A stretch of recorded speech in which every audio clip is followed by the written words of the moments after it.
Welcome to A Resonant Life, episode 40, titled Revised Terms and Conditions. Hi again, welcome back. Thank you for joining me today, and together today we'll dig into some more ways of changing our minds and our actions to become happier people, as well as creators of happiness for others around us. And as I always say, if we do that, then we are truly making the entire world a better place. Ripples in a pond that radiate out. And indeed, that may sound overly optimistic, idealistic, even cliche, right? And yes, it is. It is positive and optimistic. And I want to stay positive and optimistic. And I want to share positivity and optimism. Look, as you know, every day brings more terrible news of conflict, war, exploitation, of suffering, of environmental and natural disaster and loss of life caused by it.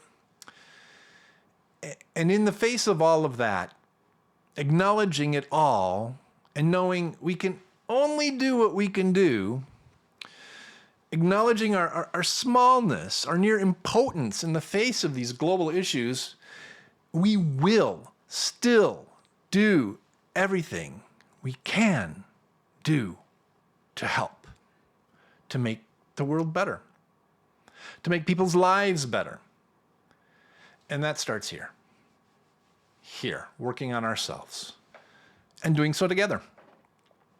So just as selfishness, self-interest, greed, anger, cynicism, just as these can spread from one person to another like a virus, happiness, satisfaction, optimism, and positivity also spread.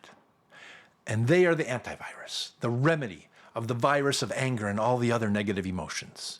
Happiness, satisfaction, optimism, and positivity will spread from one person to another. So let's be the locus, let's be the center, the source of happiness for all those around us. Like a lit candle, our light radiates out, touching others. And to extend this metaphor, we can touch our burning wick to another candle, and it lights from us. And that one light lights others. And those ones light others still, exponentially from one small flame to thousands, to millions, simply from our sparks of sincere optimism and shared happiness. Right now, let's set our hearts and minds with this intent. And with that, I want to touch on some unfinished business from the last episode, which I think was number 39. And in that episode, we talked about and dug deep into listening with the heart, listening with our hearts, not with our brains and minds. Listening this way allows us to be truly present for the other person, as you'll recall. And we don't judge when we do this, we don't advise, we don't try to solve, we just listen and help that person find their way. This is one way of using the flame from our lit candles, from our optimism and compassion to help others find optimism as well. Also in the last episode, describing the power and impact of listening with the heart, I realized maybe I made it sound too easy, and I didn't reflect on myself and my own success, or lack thereof, of doing this, listening from the heart. In fact, a friend recently called me to share anxiety and frustration and even fear around some recent health scares. And what did I do? I immediately started the usual problem-solving, anxiety mitigation, expectation setting kinds of strategies that come from the brain and our very human and very natural desire to calm and help. And I caught myself eventually not following my own prescription for listening with the heart. And I tried to adjust and to stop solving and to start listening with the heart. And in the end, hopefully I was of help. But also I learned and got insight in on just really how hard it is.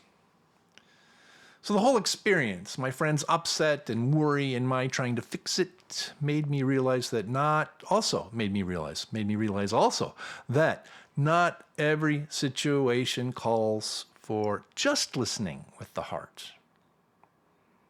Sometimes perspective, calm perspective, and sharing personal experiences of similar problems. Sometimes this is helpful too, and important, and useful, helpful. So, despite my seeming confidence in listening with the heart as an effective and spiritually powerful way of being with people, I recognize that we also need to be problem solvers, fear reducers, and fixers sometimes. At first, I thought that this makes a hard thing, listening with the heart, even harder. If we have to figure out when to engage our brains in problem solves versus disengage and let our hearts take over, what's the formula? What's the cue? There is no formula. And that's hard, right? It's even harder. But as I reflected on this more deeply and longer, I realized there is another way of listening with the heart that helps to problem solve and rationalize while still being present. And it is listening closely and uncovering the emotion that is behind what the other person is sharing. Words will be one thing. There's an emotion behind those words that isn't obvious, maybe even to the person who's speaking. So we need to pay attention and dig deep, look deeply. What is that emotion that the other person is sharing indirectly? Is it anger? Is it fear? Frustration? Helplessness? Anxiety? Most likely a combination of any or all of these. And naming these core emotions for the other person can help. And this is done by listening with the heart. It is with the heart that we can pierce through the details of what is being said to seeing what is the fuel behind the words and what is being said, the background emotion, the energy. So saying something like, "This must make you feel especially anxious," or "This would make me worry if it were me." Things like this, calling out and naming in a personal way, a self-identified way, what the person might be feeling underneath and not be fully aware they're feeling. This can slow things down, bring everyone to some deeper, slower breathing. It can diffuse the negative, overwhelming emotions and then open space for more rational problem solving. So, as the listener, breathing calmly, deeply, and from the diaphragm, this is how we stay focused and centered and our hearts open. Remember what we've learned about breathing? When we're stressed, when we're angry, anxious, frustrated, our breathing is shallow and fast. We don't even notice how shallow and fast it is. And this is reflective of our brains being in a fight or flight state. By intentionally slowing it down, breathing deeply, relaxing tension, we can name and tag emotions. And naming them bring them more under our conscious control. We tame them, master them in the moment with that deep breathing. And as the listener, one listening with the heart, we have to keep our breathing deep and slow and steady.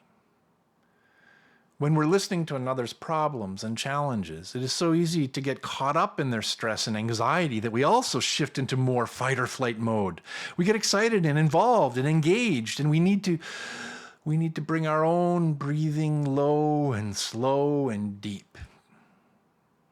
And then identify the emotions of the other person in an empathetic way, and how we might also feel or have felt similarly in those or similar situations. And then the opportunities will open for calm problem solving, or even just simple empathy, compassion, grace, and presence. And as I said, it is not easy. In case I wasn't clear in the last episode, it isn't easy. It goes against our socialization, against our DNA, but the positive outcomes it can generate when we are even mildly successful are precious. And this brings us to the topic for today. In so many episodes of A Resonant Life, I've talked about us engaging with others without condition, without distinction. But I realized maybe we've never really dug into what that means and how to be truly unconditional. We've recently talked about equanimity, one of the 4 immeasurable states of mind, and we've talked about how it arises from not having conditions or distinctions or differentiating between friend or foe. But to get there, it might help us to really delve into looking at how we are wired to create conditions, to make distinctions, and to unconsciously put others into one of 3 categories. Those categories are friend, stranger, and enemy. And while Buddhism has many complex and detailed explanations of this, for our purposes, maybe we can keep our discussion rooted in our everyday lives and experiences, and begin to approach a deeper wisdom related to being unconditional, or seeing our lives and others without conditions or distinctions. So let's look at it this way. There are 2 opposing forces, so to speak. On one hand, we have evolutionary biology and evolutionary psychology, which transmits species survival mechanisms via DNA to help species survive and thrive. Popularly, this is called the lizard brain. You've probably heard people talk about the lizard brain. Our limbic systems are the primitive structures of our brain that manage basic survival functions. Fight or flight being one of those survival functions. On the other hand, we have our higher brain functions, which include reasoning and creativity and empathy and compassion and altruism. There's no spirituality in this particular way of talking about this today, at least not yet, but we'll get there. So it is our lizard brain, our amygdala, that is always processing input from our senses as to whether we are safe, whether we have opportunities to eat, to procreate, to dominate. Just scanning, looking, taking in data, reacting. As modern humans, our lizard brain is moderated by the higher functions of our prefrontal cortex and other structures nearby. These are reason, compassion, creativity, and so on. In daily life, I think of it like there's a dance or a cooperation between these higher and these lower brain functions. Typically, I think it is fair to say that the higher brain functions, They mitigate, control, and regulate the lower functions.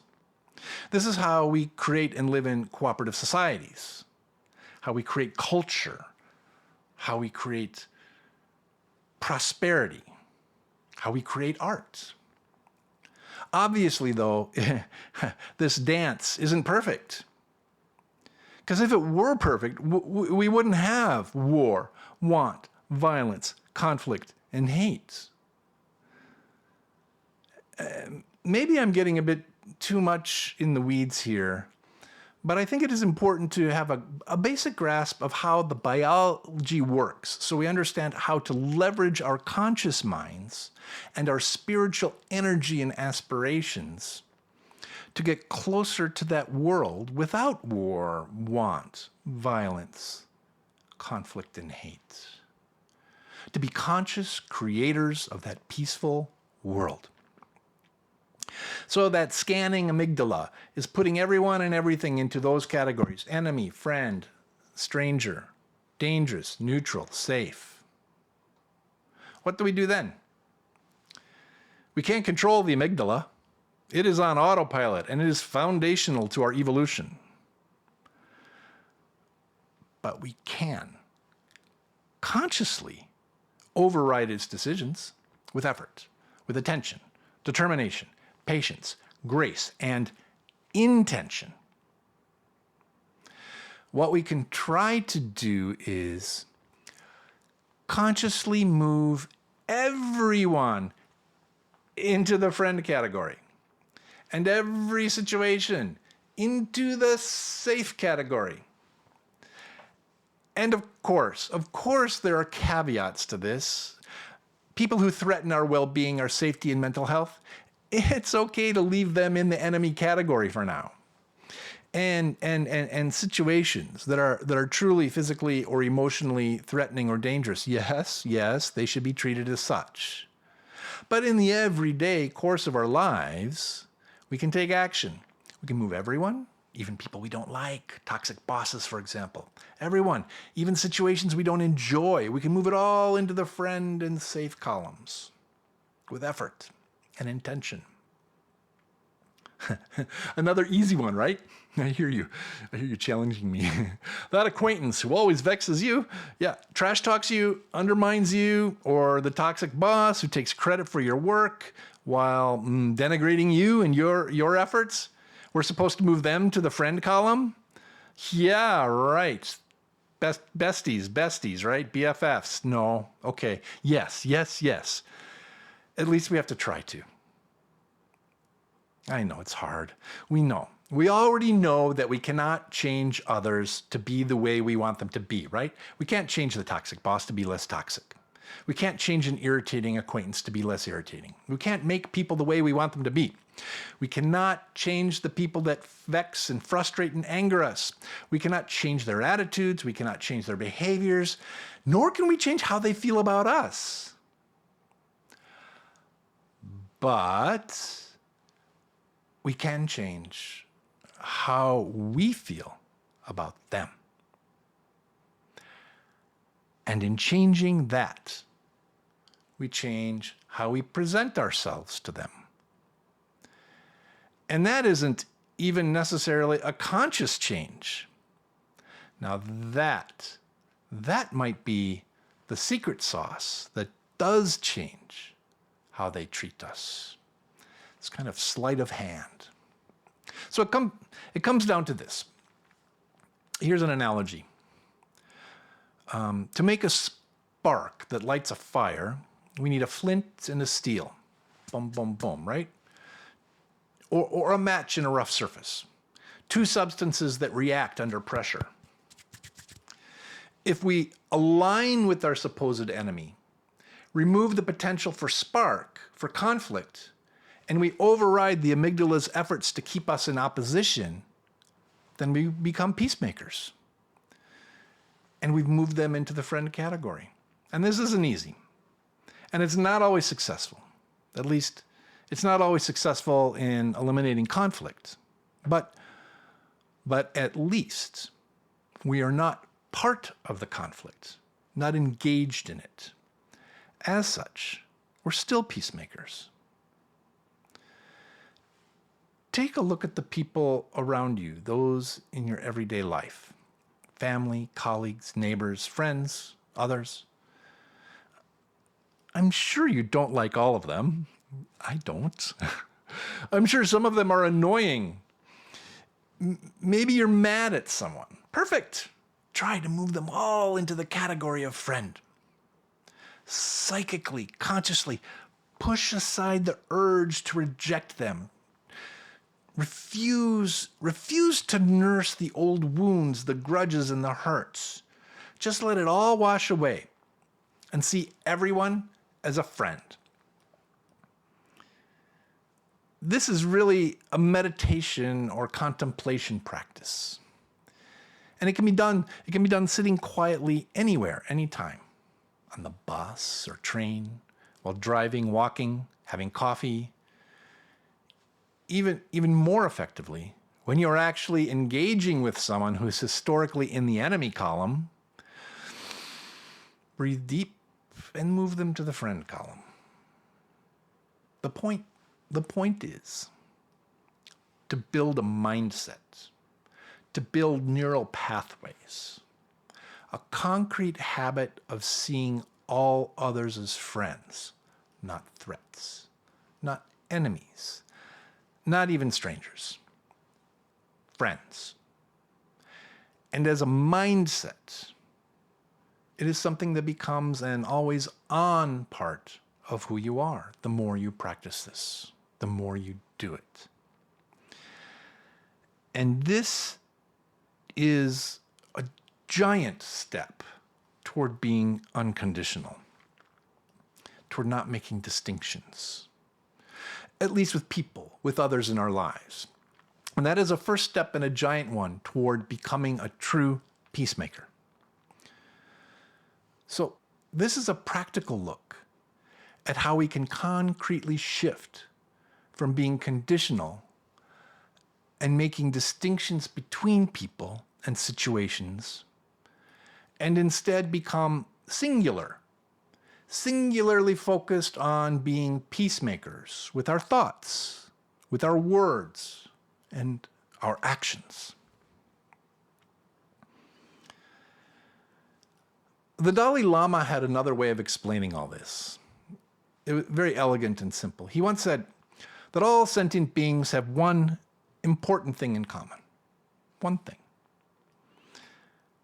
They are all trying to be happy. In that insight, then, we find common ground with all others. Even the mosquito that is biting you is part of that mosquito's quest to find happiness in the way a mosquito experiences happiness. And since we're referencing Buddhism, this practice of becoming unconditional and without making distinctions, this is not only part of the process of manifesting equanimity, it is also recognizing and extending grace to the truth that all beings have a Buddha nature. From you, me, our enemies, our friends, to that mosquito. Buddha nature, the potential to become enlightened, to become a Buddha, just as Shakyamuni did, to awaken to the truth that he awakened to and taught. From the Buddhist side of things, it goes even deeper. So let's have a quick look at that. Buddhism encourages us to work to change our minds profoundly, to not look at things dualistically. Instead of seeing two partners in the dance of life, instead of seeing the interactions of ourselves and others, and also separating the ideas of compassion and wisdom, Buddhism calls us to accept all of this, all of these things we see, perceive, and tag as outside versus inside, as up versus down, mean versus nice, light versus dark, friend versus enemy, to see them all as one thing, no distinction. Seeing like this is an expression of awakening. And it is a mind resting in peace. In Buddhism, this is called non-duality. So do you recall from the last episode of Listening with the Heart, the last exercise was to recognize how we have a tendency to try to contain the universe inside the boundaries of what we can understand, like trying to put the infinite inside a jar, our little safe jar of knowledge. And of course, that is not possible. So the exercise was to instead visualize ourselves dissolving into the universe's vastness, into infinity. Or to be a raindrop that falls into the vast ocean, merging with that vastness. This is another way of understanding non-duality. And with that, wow, we've covered a lot today. And I guess the most important thing to take away is the exercise. The practice to start making conscious efforts to move all people we know and encounter. Move them all into the friend category. Move all the situations into the safe category. To make sure that the mind bucket that holds strangers and enemies are empty. We want one full bucket and two empty buckets, right? Friends full, strangers and enemies empty. Doing this, we will change. We will release and unlock a power that impacts our worlds and fosters more kindness, reduces conflict, and ultimately creates a more peaceful, hopeful, and positive world, initially around us, but it will radiate out. And that will make us happy. And we'll achieve that goal of cultivating more abiding happiness in our lives. So, thank you for joining today. There's a lot to think about and meditate on and practice, and I hope we can all make progress and experience some increased happiness before we meet again. So, talk to you again soon.